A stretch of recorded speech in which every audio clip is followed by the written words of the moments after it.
Rain fell like broken glass from the heavens, cutting through the silence of the graveyard. A man stood there, tall, cold, dressed in black, his shadow barely holding together beneath the storm.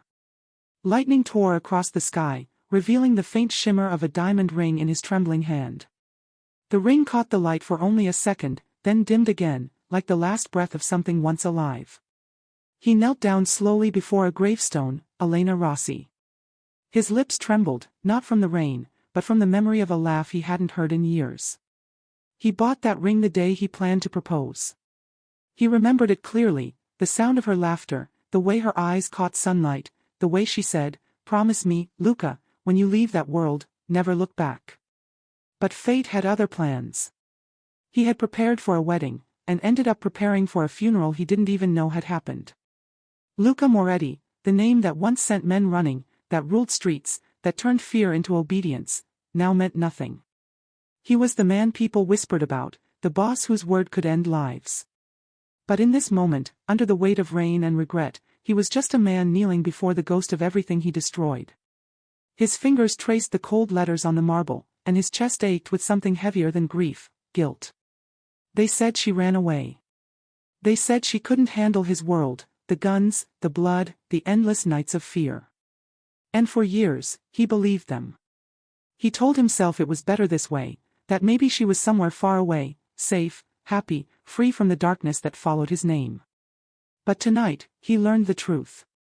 The same men he trusted, the same men who once called him boss, were the ones who took her life. The truth didn't come in a scream or a gunshot, it came in silence, in a letter he found buried under old memories. It said her name. It told him how she begged them to let her live. How she called out for him until her voice broke. And how they silenced her, believing they were protecting him from betrayal.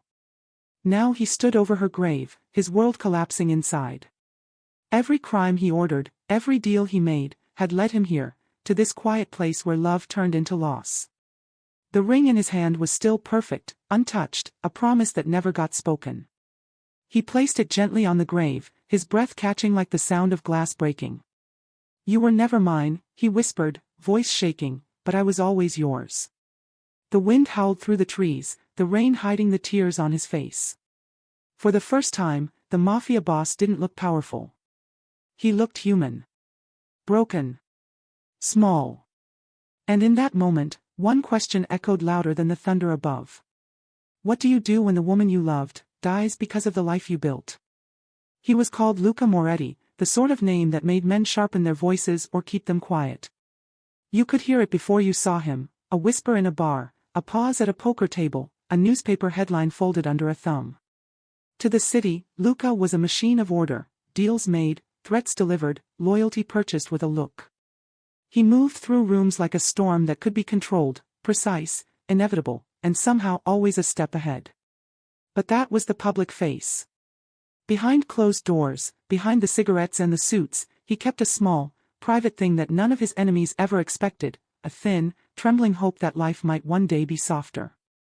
It sat in his pocket like contraband, a ring box he had never opened, a secret promise that had no place in the world he'd been born into.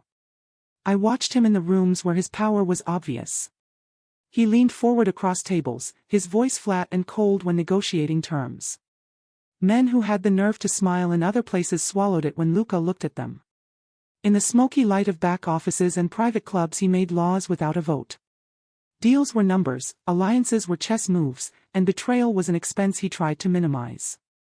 Yet there, in the middle of all that calculation, his hand would stray to the ring box as if seeking warmth.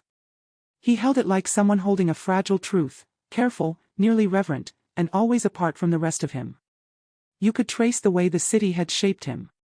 He'd learned early that strength was the only language that mattered. His father's shadow taught him how to command and how to fear the consequences of weakness. Each order he gave was another block added to a fortress where he kept his family, his pride, and the cost of his soul.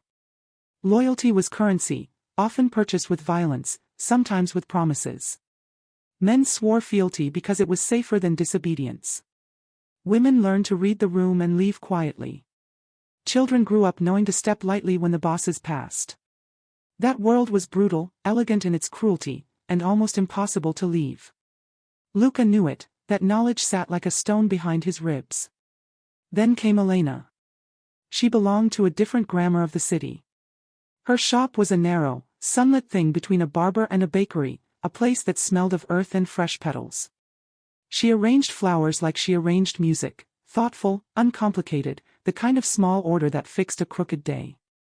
In her hands even discarded stems seemed to breathe. She noticed everything and asked about nothing. When Luca first walked in, he expected fear or a standoff.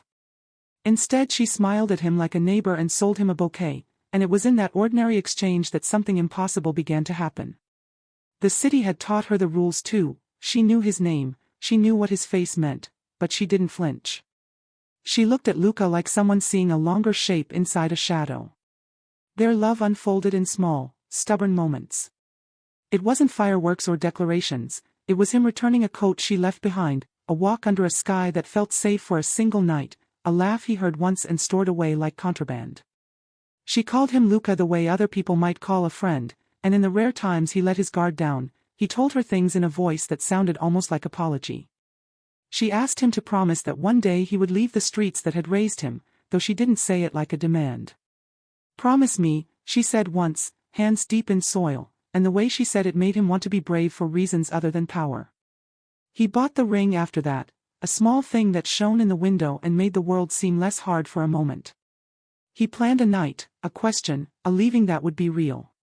For the first time in a life measured in transactions, he felt the kind of hope that is dangerous because it is fragile. The world he had been born into was not the sort that allowed clean departures.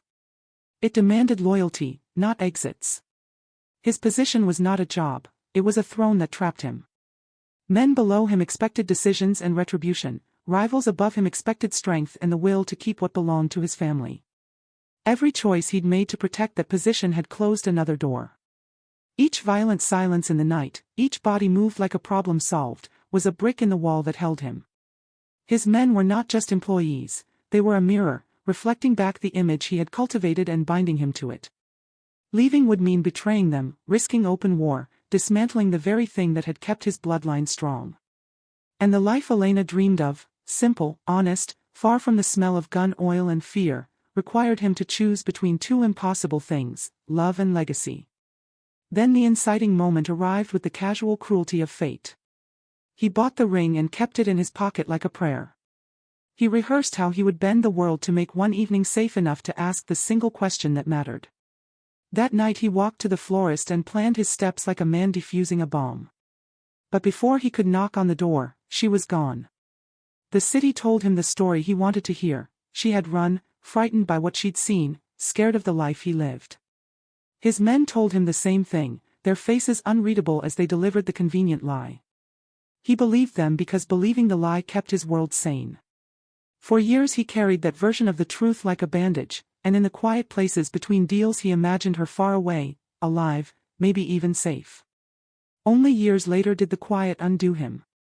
He found the small, honest things that didn't fit his neat narrative, a letter hidden in a coat his men forgot to burn, a name etched in a stone he had been told never to look at. The fragments didn't scream, they waited, patient and terrible. When those pieces came together, the story he had accepted as shelter dissolved, revealing the truth beneath. She hadn't run. She had been silenced, not by a stranger, but by men who had once called him boss. The revelation did what no enemy ever could, it made him feel small, responsible, and terribly alone. The ring in his pocket, which had been a promise, turned into proof of everything he'd failed to protect. And so the cage he built with his own hands tightened until the air inside smelled like the flowers she used to arrange, and the life he wanted to leave behind became the very reason he could not.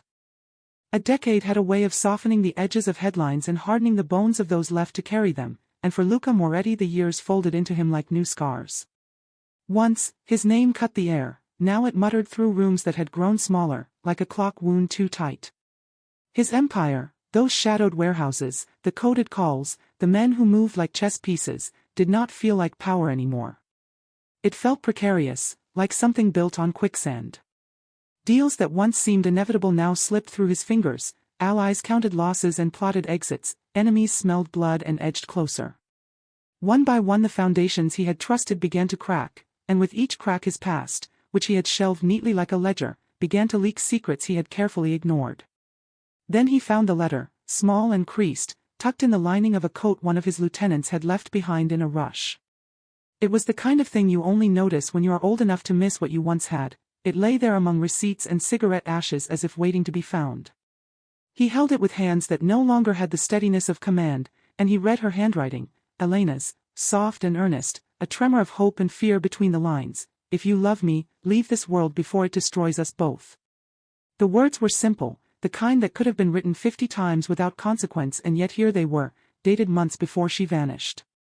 The date didn't match the story he had told himself for years. She had never sent it. She never had the chance.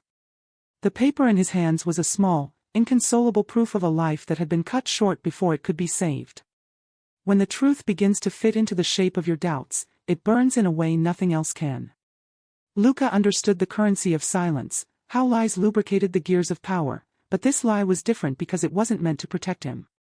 It had been meant to protect her from the life he led. Confrontation became inevitable because truth, when it sits in a room long enough, grows teeth. He called the men who once knelt when he entered, the lieutenants whose faces had been fixtureless reflections of his will.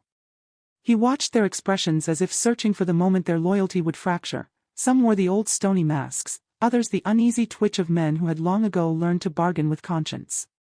The first confidences were small and brittle, deflections, half-truths, the practiced lies of people who had spent their lives choosing which parts of themselves to bury. But when he pushed harder, naming dates, places, the lie that had wrapped itself around her fate unraveled. One of them, a man Luca had once called brother, folded under the weight of memory and guilt and admitted in a voice that had the shape of a confession, "She never ran, boss. She begged us to tell you the truth." The words landed like a stone. The men had done what they thought kept order, they silenced a woman to preserve a man's illusion of control. Luca felt the sharp, stupid echo of every command he had issued, to silence dissent, to remove threats, to make decisions so clean they bled no questions. He had never imagined those decisions would end at her feet. The revelation reframed everything. The empire he had built to keep his family and name safe had become a machine that chewed through the innocent without a backward glance. Paranoia, he realized, had been his most lethal weapon and his most loyal ally. It had taught him to suspect others, but not the rot within his own walls. Guilt, the kind that sleeps and then wakes you in the middle of the night, began to hollow him out. Where once strategy ruled, there was now a rawness he could not fix with orders. He began to drift through the city differently, as if each street held a rumor of her. He walked into the florist she had owned and found it closed, its window dark, petals gone to memory. He knelt in the church she had once visited and listened to prayers that seemed to be for everyone and no one. He stood at the graveyard at odd hours when the light bent low and the wind carried away any word he might have managed to say. The grave with her name, Elena Rossi, was a plain stone, no more ornate than the life she had asked for. He found himself there more nights than he would admit, placing small, awkward offerings, a single white rose, a coin, the ring he never gave her clenched like contraband. Each visit was a lesson in how culpability feels when it is finally understood, not fiery and dramatic, but slow and insistent, an ache that stayed under your ribs. People who survive a life of violence learn how to build walls around their feelings. Luca was learning the opposite, how to let the walls collapse and feel everything at once. He questioned the men who had once been his mirror until some denied, some justified, and some simply lowered their eyes. The moral crossroads that faced him was not a cinematic choice between killing or forgiving, it was a smaller, crueler puzzle: continue the cycle of retribution that would cement his legacy in blood, or dismantle the structure that had defined him, piece by piece, and risk chaos, and perhaps obliteration. He tried on both futures like ill-fitting clothes. Violence returned the world to a shape he understood, it promised retribution that might quiet his stomach. But each act of vengeance only seemed to echo Elena's absence louder, as if revenge could not fill the hollow left by what she once was. To forgive felt like neither salvation nor surrender, it felt like a betrayal of the man he had been raised to be. Yet the idea of carrying on as before, with the knowledge of what his men had done, poisoned his honor more thoroughly than any rival's blade. Night after night he asked himself, does a man built on sin deserve forgiveness? Can love be resurrected after you've fed it to wolves? He watched his men, the same ones who had taken her, walk like shadows through their own lives, haunted by small hesitations they no longer admitted aloud. Some left quietly, fortunes in hand, others doubled down, choosing a hardness that made their eyes metallic and small. Luca, who had rarely been unsure, found that the most dangerous thing was not making a move but deciding which kind of ruin to accept.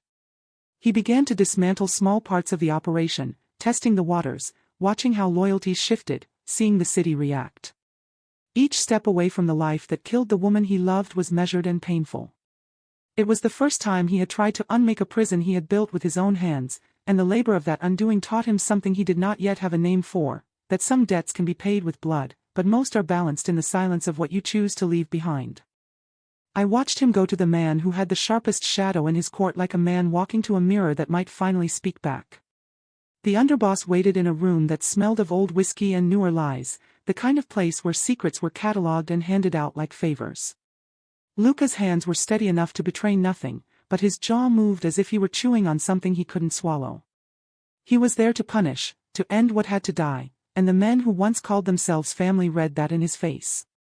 When he stepped across the threshold, the underboss did not flinch. He offered a cigarette and, when Luca refused, slid a thin file across the table like a test. Luca's first thought was that the man knew the order of things: confession, plea, a knife under the table. Instead, the file was heavier than Luca expected, as if guilt could be weighed and measured.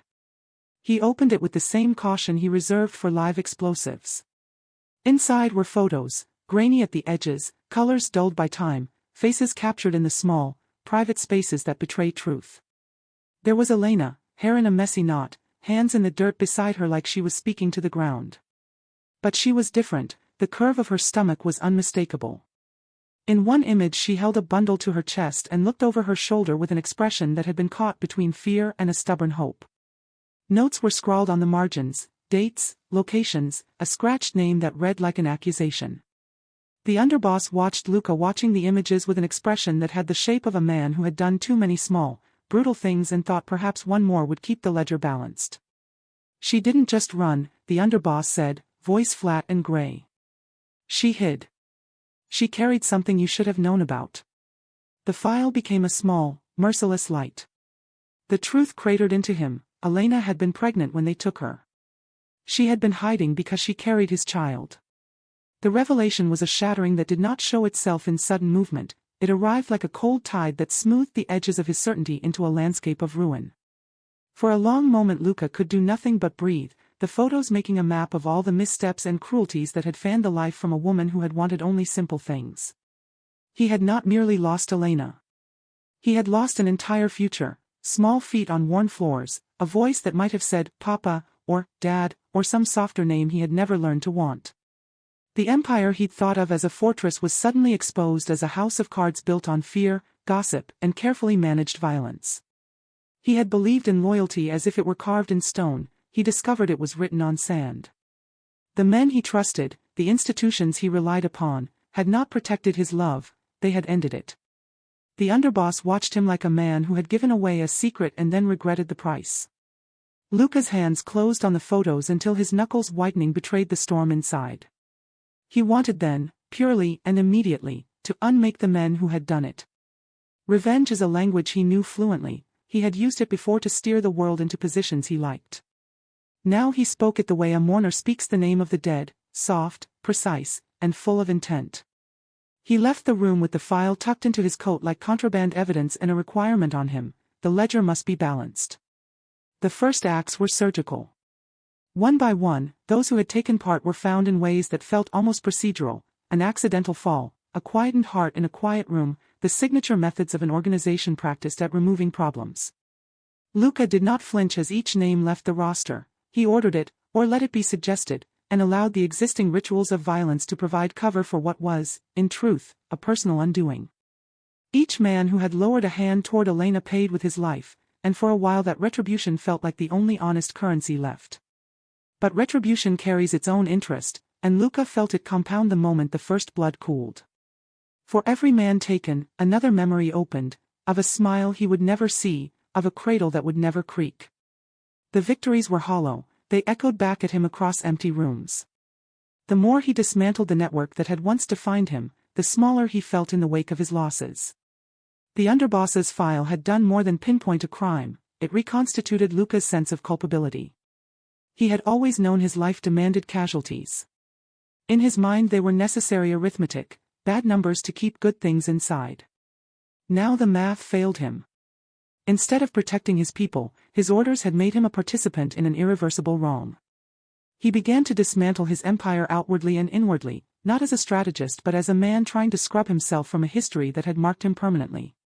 He disbanded crews, he turned opportunities into exits for those who still wanted to leave, and he leaked pieces of his operation to rivals in the quiet hope that fracture would be the most humane form of penance he could afford. Each betrayal he engineered was intended as atonement, but every one of them left a vacancy where loyalty used to be, and the city reacted to his change the way sea reacts to a tidal shift, confused, hungry, and dangerous. The new emotional question that rooted itself in him was a crude, desperate one: if redemption exists, what does a monster have to sacrifice to earn it?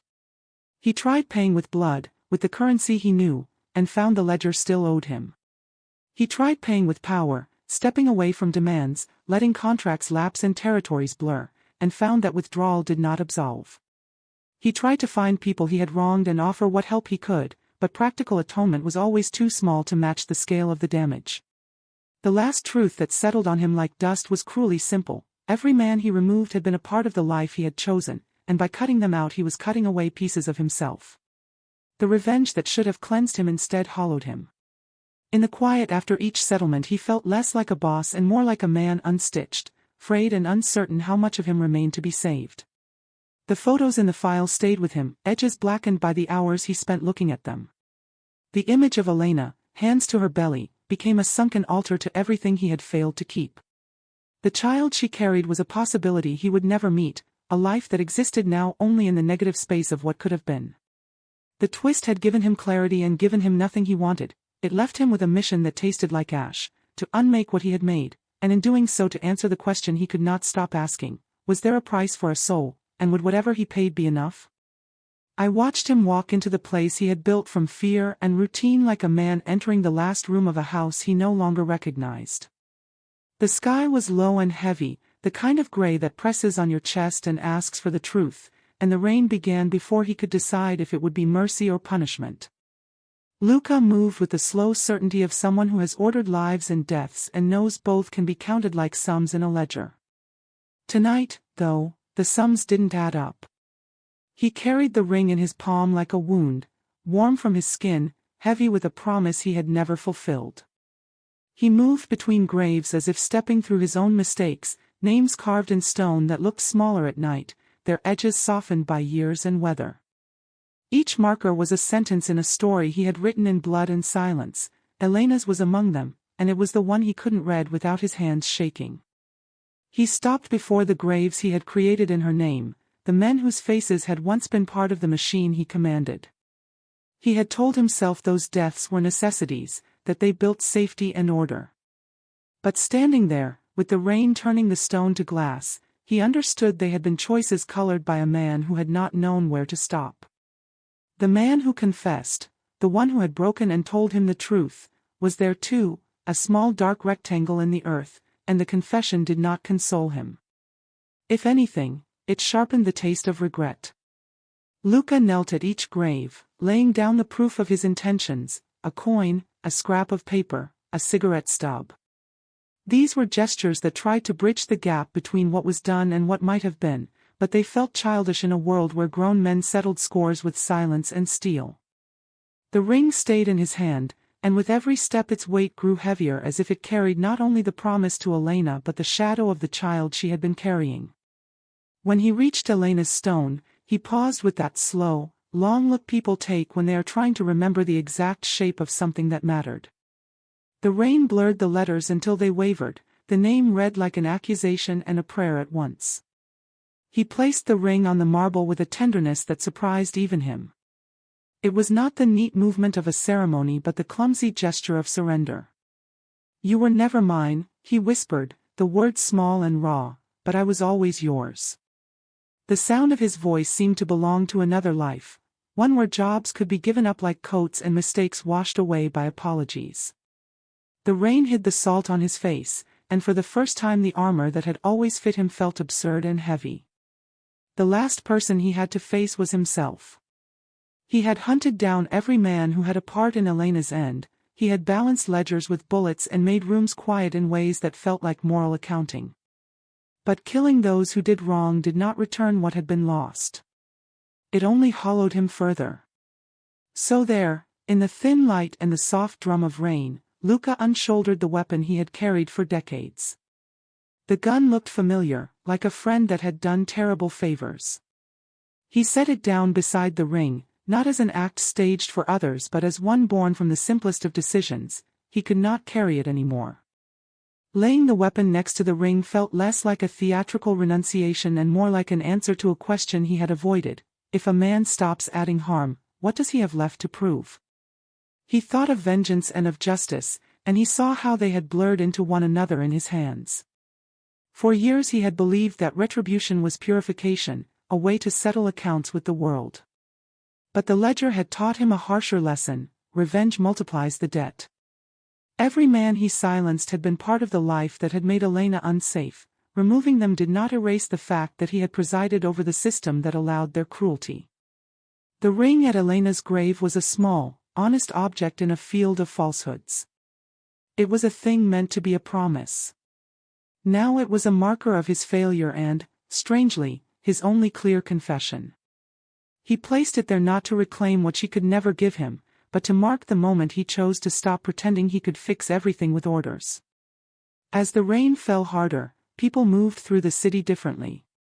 Some noticed him and crossed the street, used to keeping their distance from the man who had once been the center of gravity in a corrupt orbit. Others watched with curiosity, the way people watch a storm move through a neighborhood, fascinated, powerless, and a little afraid. Luca did not look for witnesses, he did not call anyone to bear witness to his renunciation. He stood alone, listening to the rain and the slow, indifferent breathing of the city, and felt the weird, small comfort of being nothing more than a man who had made a choice. Choosing to leave was not a dramatic triumph, it was a calculation born of exhaustion and a brittle sort of hope. He could step out of the life that had taken Elena, but stepping away would not undo the past. It might make room for something else, if anything like redemption exists for men such as him. He turned from the grave and walked the path he had walked 100 times, only now each step felt like a removal.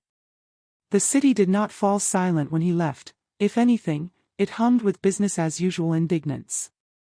People continued to bargain, eat, sleep, and sin. That indifferent continuity was both cruelty and mercy. Luca felt small in it, as if the world were a great machine that could continue without him. For the first time in his life the idea of being absent from that mechanism did not feel like cowardice. It felt like an honest, painful reprieve. He left the ring where it lay and the gun beside it, two small objects that had once been the axis of his world. As he walked away, his shoulders loosened a fraction. He did not know how to forgive himself, nor if anyone could forgive him. He did not know if the hollow he felt could ever be filled. But he had done something he had never done before. He had chosen a life that demanded fewer absolutes, fewer dominations, and, perhaps, more small mercies. The rain washed his face, the stone under Elena's name collected the raindrops and the small metal of a promise that never was. Luca moved through the night like a man unmoored, and the city watched him go. In the distance, a bell tolled, soft, uncertain, and it sounded almost, for a moment, like a beginning. The city had changed by the time the rumors of Luca Moretti became nothing more than the whispers that lived between one generation and the next. The buildings were cleaner, the names of the old families no longer carried the same weight, and the men who used to lower their voices when speaking of the boss had all either moved away, died, or learned to speak of other kinds of power. Time had done what bullets never could, it erased the edges of fear, painted over the stains of loyalty, and folded the past into a story people told only when the night was quiet enough to remember what silence used to cost. At the corner of the old district, where once there had been a florist's shop with its window shattered in the chaos of years gone by, a new one stood. Its name was painted in soft, looping letters on the glass, Elena's Garden. The doorbell chimed softly when it opened, and inside it smelled of earth and rainwater and the faint sweetness of lilies. There was no sign of the old world here, no trace of the violence that had once owned these streets.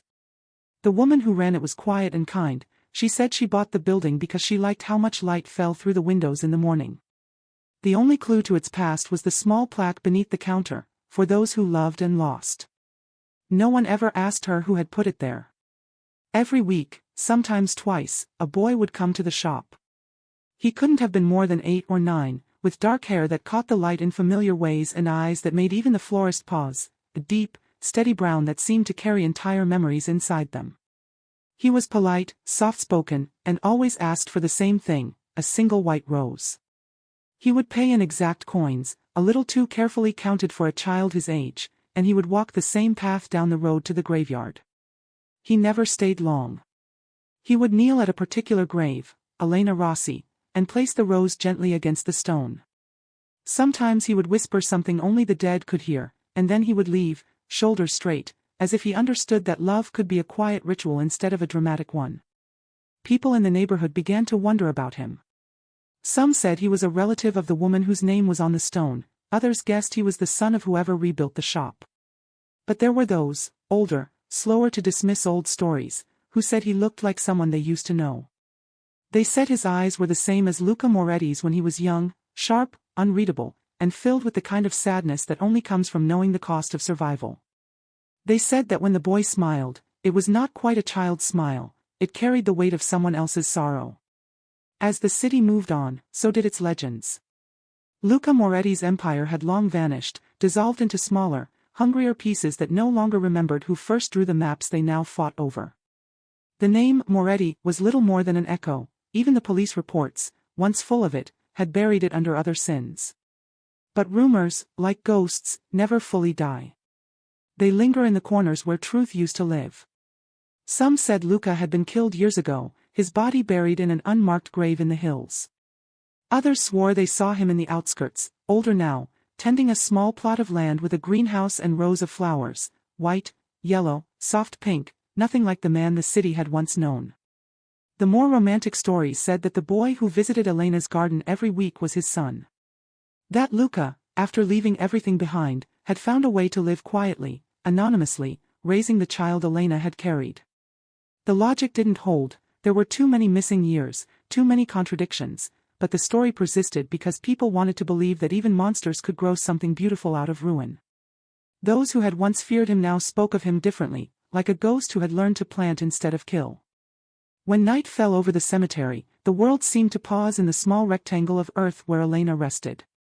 The marble was smooth now, cleaned by hands that never stopped visiting.